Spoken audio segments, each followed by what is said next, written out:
भारताच्या 80 विमानं पाकिस्तानावरती हल्ला करतात आणि शेजारचा देश काय करतो तर घड्याळ पाहत बसतो आणि मग संसदेत उभं राहून म्हणतो खून के हर बूंद का बदला लेंगे. ऑपरेशन सिंदूर, भारताची बदला घेणारी कारवाई.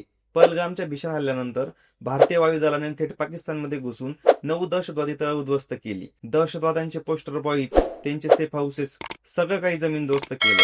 आणि आता पाकिस्तानच्या संसदेत शहबाज शरीफ काय करतोय तर शहबाज म्हणतोय भारतानं रात्रीच्या अंधारात आमच्यावरती हल्ला केला, आमचे 37 नागरिक मारले गेले आणि त्यामध्ये निरपराध लोक देखील होते. पण आता एक गोष्ट लक्षात घ्या, जे कालपर्यंत म्हणत होते की भारताला आम्ही घरात घुसून मारू, तेच आज रात्र होती, आम्ही झोपलो होतो अशी कारणं देत आहे.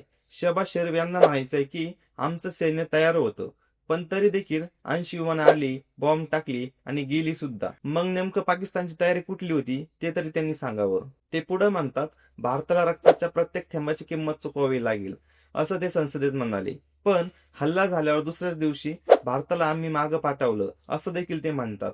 एक तर 80 विमानं आली आणि बॉम्ब टाकली किंवा मग भारत रिटर्न पळून आला, दोन्हीपैकी एक त्यांनी काहीतरी स्पष्ट करावं. या त्यांच्या गोंधळीतूनच लक्षात येतंय की पाकिस्तान सध्या किती बिथरलेला आहे. ऑपरेशन सिंदूर मध्ये भारतानं केवळ तळ नाही उडवली तर पाकिस्तानचा दुपट्टीपणा, त्यांची नाटकी प्रतिक्रिया सर्व काही उघड केलं. 22 एप्रिलला पहलगाम मध्ये झालेले हल्ले, त्यावर पाकिस्तानचा आमचा त्यांच्याशी काहीच संबंध नाही असं स्टाईलचा बिनभरवशाचा बचाव आणि त्याच वेळेस त्यांच्याच मातीत लपून बसलेले दहशतवादी, हे चित्र आता संपूर्ण जगासमोर उघड झालं आहे. तुर्कीत फिरणारे शहबाज मात्र म्हणतात की आम्ही सहकार्य करायला तयार होतो, परंतु भारत म्हणतो तुमचं सहकार्य आम्ही बालाकोटच्या वेळेस पाहिलंय. म्हणजेच काय तर हे युद्ध फक्त शस्त्राचं नाही तर हे युद्ध आहे सत्य आणि धैर्याचं. आणि ऑपरेशन सिंदूरने हे पुन्हा एकदा स्पष्ट केलंय की भारतावर जर तुम्ही डिवसलं तर तो फक्त बोलत बसणार नाही तर तो घुसतो देखील आणि फाडतो देखील.